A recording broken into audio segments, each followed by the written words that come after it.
महाराज कृष्णदेव राय के राजमहल में एक बगीचा था जिसमें विभिन्न प्रकार के फूल लगे हुए थे।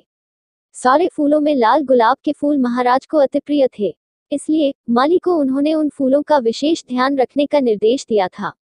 महाराज जब भी बगीचे में भ्रमण करने आते तो लाल गुलाब के फूलों को देख प्रसन्न हो जाते। एक दिन जब वे बगीचे में भ्रमण के लिए आए तो पाया कि पौधों में लगे लाल गुलाब के फूलों की संख्या कुछ कम है। गुलाबों के कम होने का क्रम कई दिनों तक चला। ऐसे में उन्हें संदेह हुआ कि अवश्य कोई लाल गुलाब के फूलों की चोरी कर रहा है। उन्होंने बगीचे में पहरेदार लगवा दिए और उन्हें आदेश दिया कि जो भी लाल गुलाब का फूल तोड़ते हुए दिखे उसे तत्काल बंदी बनाकर उनके समक्ष प्रस्तुत किया जाए।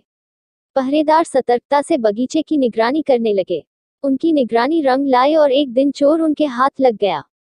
यह चोर और कोई नहीं बल्कि तेनालीराम का पुत्र था। जब यह बात तेनालीराम के घर तक पहुंची तो उसकी पत्नी बहुत चिंतित हुई और तेनालीराम से मिन्नतें करने लगी कि किसी भी तरह उसके पुत्र को छुड़ा कर लाए।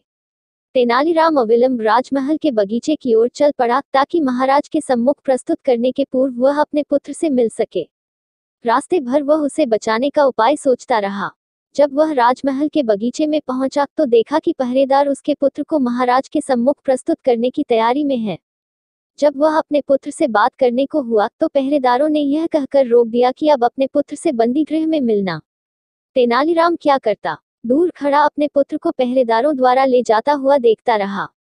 उसका पुत्र जोर जोर से रो रहा था और कह रहा था, पिताजी, आगे से मैं ऐसा कुछ नहीं करूंगा, मुझे बचा लीजिए, कृपया कुछ करिए। तेनालीराम दूर से ही चिल्लाया, मैं क्या कर सकता हूँ, अपनी तीखी जुबान का प्रयोग करो, शायद वही तुम्हें बचा पाए। पुत्र सोचने लगा कि ये पिताजी क्या कह गए, क्या इसका कोई अर्थ था। वह सोचने लगा और कुछ देर में उसे पिता द्वारा कही बात का अर्थ समझ में आ गया। उसका अर्थ था कि तीखी जुबान का प्रयोग कर गुलाब के फूलों को खा लो। उसने ऐसा ही किया और रास्ते भर गुलाब के फूलों को खाता रहा। जब पहरेदार महाराज के सामने पहुंचे तब तक वह सारे गुलाब खा चुका था।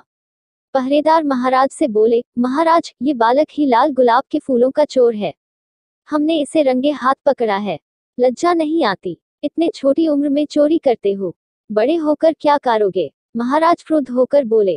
तेनालीराम का पुत्र बोला, मैंने कोई चोरी नहीं की महाराज, मैं तो बस बगीचे से जा रहा था और आपके पहरेदारों ने मुझे पकड़ लिया।